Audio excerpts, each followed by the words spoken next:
ऐसा कौन सा वकील था जिसपे इतनी आफत आ रखी थी जिसने अरे कहाँ दिमाग है, इतने क्यों बोरा गए हो? मोमिन मलिक एक नाम है भाई, एक नाम। सलाह किस बेवकूफ को आपकी सलाह चाहिए? इस जैसी भगोड़ी को, ये लप्पू जैसे जिन जो लप्पू और लप्पू लप्पू का बाप जो मैं कह रही हूँ कि इनको पंखे पे लटकाओ, कि किससे पंगे ले रहे हैं मोमिन मलिक साहब, जो सीमा तक को और तेरे बच्चों के मुतालिक और वो बात करेंगे। किस तरह की औरत है तू? कितनी बेगैरत औरत है तू? हेलो भाई को इतने महीने हम हिंदुस्तान में रख लेंगे। Shame on you mister AP Singh, shame on you. Court कैसे, कोर्ट भी तो आपसे ये पूछेगा कि ये शादी कैसे हुई भाई, पहले क्या थे, कि धर्म परिवर्तन करवाने की नौबत क्यों आई? एक हम एप्लीकेशन में लिखते हैं ना, उसको 10 बार पढ़ते हैं कि इसमें कोई मिस्टेक तो नहीं है, क्या कोई गलत धारा ना लग जाए, किसी को हम गलत सजा ना कर दे। अगर ये इसका जो एफिडेविट जो जिसने जिसने भी वट जिसने भी भरा है, चाहे वो भैया सो कॉल भैया जी ने भरा है या किसने ऐसा कौन सा वकील था जिसपे इतनी आफत आ रखी थी जिसने उसको सिटीजनशिप दे दी यहाँ पे और यहाँ का सिटीजन बना दिया? ये बात हुई। दूसरा, क्या उस बंदे ने वो पढ़ा नहीं? फिर उसके बाद इमीडिएट तो आपको पता है कंप्लेंट होती नहीं है, फिर वो उसको लेके घर आए होंगे। भैया को क्या इसने फोटोकॉपी नहीं भेजी होगी, या इसने क्लिक करके भाई को नहीं भेजी होगी कि ये लिखवाया गया है, या भाई ने उस व्यक्ति से संपर्क नहीं किया होगा कि ऐसे ऐसे लिखना है, क्योंकि भाई के इशारे पे हो रहा है, क्योंकि शोक और बहन को यहाँ पे सिटीजनशिप दिलानी है जेल में जाने के बाद। तो क्या भाई से उस व्यक्ति का संपर्क नहीं हुआ होगा जिसने वो एप्लीकेशन लिखा, जिसने वो इतनी सारी चीजें जो लिखी? तो क्या भाई ने नहीं पढ़ा होगा? भाई को इतना विश्वास है, मतलब भाई सोच रहे थे सब मेरी तरह ही है, मतलब ये नहीं कि किससे पंगे ले रहे हैं मोमिन मलिक साहब, जो सीमा तक को आज तक हम भगोड़ी बोलते हैं, उसको भगोड़ी तक नहीं बोला है। लप्पू को हम लप्पू बोलते हैं, वो सचिन, और लोग जब उसके सचिन के आगे जब लप्पू भी लिखते हैं तो LAPPU करते हैं। हम तो कई बार चिढ़ाते भी हैं सर को कमेंट करके, सर लप्पू बोलो ना आप, ये स्पेलिंग क्यों कर रहे हो, स्पेल क्यों कर रहे हो इसको? तो आप बच्चों की बात कर रहे हैं, जिन बच्चों की सिक्योरिटी के लिए एक बाप ने उन पर भरोसा कर रखा है।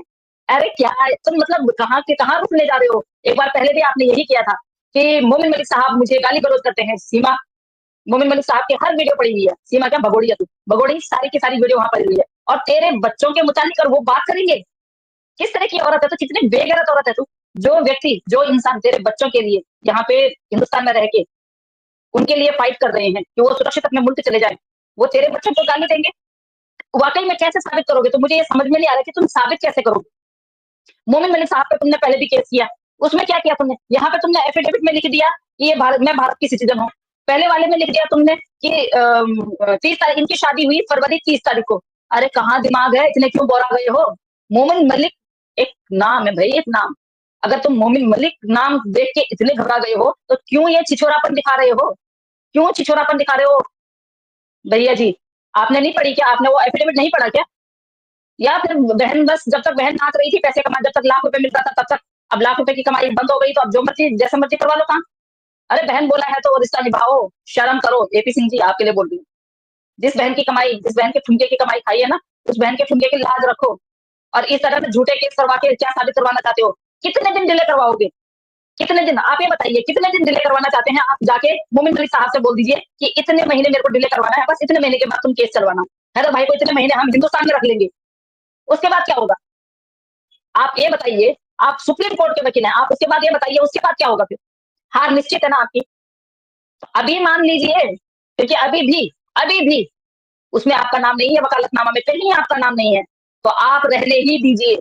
जो आपकी सलाह है, आपकी सलाह किस बेवकूफ को आपकी सलाह चाहिए? इस जैसी भगोड़ी को, ये लप्पू जैसे जिन जो लप्पू और लप्पू का बाप जो मैं कह रही हूँ कि इनको पंखे पे लटकाओ, इन जैसों के लिए, इन जैसों के लिए ही हो आप, क्योंकि इनको ही ठग सकते हो आप, इन जैसों को ही बेवकूफ बना सकते हो आप। हमारे से बात करो ना, मैं तो आपको कितनी बार चैलेंज कर चुकी हूँ, एक बार डिबेट में आइए आप हमारे साथ, फिर हम बताते हैं आपको कानून क्या होता है। सुप्रीम कोर्ट के वकील आप होंगे, हम लोग भी कानून जानते हैं। सुप्रीम कोर्ट का वकील 100 रुपए का एफिडेविट खरीदवा के और एक इनलीगल ट्रांसफर को, जिसको कि अभी जिसको होम अरेस्ट कर रखा है, उसको भारत की नागरिकता नागरिक नागरिक बताते हो आप? Shame on you mister AP Singh, shame on you. दूसरा रुख जो है मैं आपको पहले भी बता चुकी हूँ। आपको याद है सोनिया अख्तर का मामला, जो यहाँ पे सोनिया अख्तर आई थी अपने बच्चे को लेके, बांग्लादेशी, याद होगा आपको, सीमा के घर पे मिलने गई थी। दूसरा रुख परफेक्ट बैठता है, ये जो दूसरा जो रुख आपने देखा है ना, एपी सिंह जी को तभी पता चल गया, तभी एपी सिंह जी ने तभी अपना बयान दे दिया था जब सोनिया अख्तर ने बोला कि भैया क्या सीमा हैदर को यहाँ पे नागरिकता मिल जाएगी? तो उन्होंने एक गलती से, अब गलती से बोला उन्होंने या उन्होंने चला के बोला, वैसे भी वो सुप्रीम कोर्ट के हैं तो उनको ज्यादा ज्ञान होगा कि मैंने कौन सी बात कब बोलनी है और कौन सी बात कब बोलनी है। तो उन्होंने उस टाइम पे ही बोल दिया था कि भाई देखो कोशिश मैं पूरी करूंगा। एप्लीकेशन भी उन्होंने राष्ट्रपति महोदया के लिए लिखी हुई थी, जबकि राष्ट्रपति महोदया के लिए एप्लीकेशन तब लिखते हैं कि जब किसी मुजरिम को या तो मौत की सजा दी जा रही हो, उसकी मौत की सजा टालने के लिए, या उम्र कैद की सजा दी गई हो, उसकी उम्र कैद की सजा कम करवाने के लिए। तो ये तो इन चीज़ों में तो कुछ थी नहीं। तो उस दिन उनके मुँह से गलती से निकल गया कि देखिए कोशिश तो हम पूरी कर रहे हैं, पर देखते हैं कि क्या होता है, क्योंकि ये इल्लीगल आई है, तो इल्लीगल आने का जो है वो डिपोर्ट ही होता है। तो बिल्कुल दूसरा जो फैक्ट है, ये हमारा बिल्कुल सही है, क्योंकि एपी सिंह जी को पता है कि इसने डिपोर्ट होना ही होना है, और इसपे जो कानून सजा देगा उसको, वो उनको भी मानना पड़ेगा, क्योंकि कानून के दायरे में रह के वो काम करते हैं, और एक सुप्रीम कोर्ट के लॉयर होने के नाते उनको कानून का पालन करना पड़ेगा। तो उनको कानून का पता भी है, और अफ़सोस सी बात है कि उनको ये पता है कि इसको पहले सजा होनी है यहाँ पे, उसके बाद जाके इसको डिपोर्ट करना है। और जब से मोमिन मलिक साहब आए हैं, तब से तो उनको, मुझे लग रहा है कि जो उनको कानून नहीं भी पता था, तो मोमिन मलिक साहब ने उनको बहुत अच्छा कानून पढ़ा दिया है। भले ही वो सुप्रीम कोर्ट के हैं, भले ही वो उनसे सीनियर हैं, बट कानून जो है वो अब मोमिन मलिक साहब ने उनको दिखाया है कि कानून किसको बोलते हैं, लॉ किसको बोलते हैं। अब जो लॉ के हिसाब से मोमिन मलिक साहब चल रहे हैं, तो अब उनको पता चल रहा है, क्योंकि अब तक वो अपनी मनमानी कर रहे थे। जैसे ही मोमिन सर आए, उनका तख्ता चेंज। तो मैं आपको बता रही हूँ, जब सोनिया अख्तर यहाँ आई थी, वो तभी मान गए थे कि हाँ, इसको डिपोर्ट होना ही होना है। तो दूसरा वाला जो हमारा जो देखने का हमारा जो रुख है, दूसरा वाला डेफिनिटली आपने जो देखा है, यही सत्य है, जानबूझ के करा जा रहा है कि ताकि ये और गहराई तक फंसे, उसके बाद मैं इस पल्ला झाड़ लूँ। सबसे पहले तो उनका वो कहाँ है, डाइवोर्स पेपर कहाँ है? 7 फेरे, अग्नि के 7 फेरे वो तभी ले पाएगी ना दूसरे के साथ में लीगली। और ठीक है, चलो कोई बात नहीं, उसको भी मैं दरकिनार करती हूँ कि रजिस्टर वो जाके 1 साल बाद करवा लें, बच्चे होने के बाद करवा लें, उसके लिए चलो हम भी एडिट करते हैं। लेकिन पहले वो पहली शादी से क्या वो फारिग हो चुकी हैं? क्या पहली शादी से उन्होंने आपको वो दिखाया है कि ये मेरा सर्टिफिकेट है? या उन्होंने अपना धर्म परिवर्तन का जो 6 महीने पहले डीएम साहब को लिख के देना पड़ता है, और 6 महीने पहले अखबार में निकालना पड़ता है कि ये फला-फला इंसान जो है, वो धर्म परिवर्तन करने लग पड़ा है, तो क्या भई आप लोगों की क्या हुआ है? ये नहीं है यहाँ पे कि आए और आप किसी भी धर्म में हैं, और अभी किसी की भी ब्याहता है आप, और इनलीगल आप शादी कर लेंगे। इनलीगल शादी करने के बाद आपको कोर्ट भी तो आपसे ये पूछेगा कि ये शादी कैसे हुई भई? पहले क्या थे? कोर्ट भी यही पूछता है कि पहले कहाँ थे? पहले कैसे थे? पहले की शादी को क्यों छोड़ा? उसके डॉक्यूमेंट्स दिखाओ। ये सारी बातें सब जो है ना, सारे कोर्ट में आ जाएँगी भाई।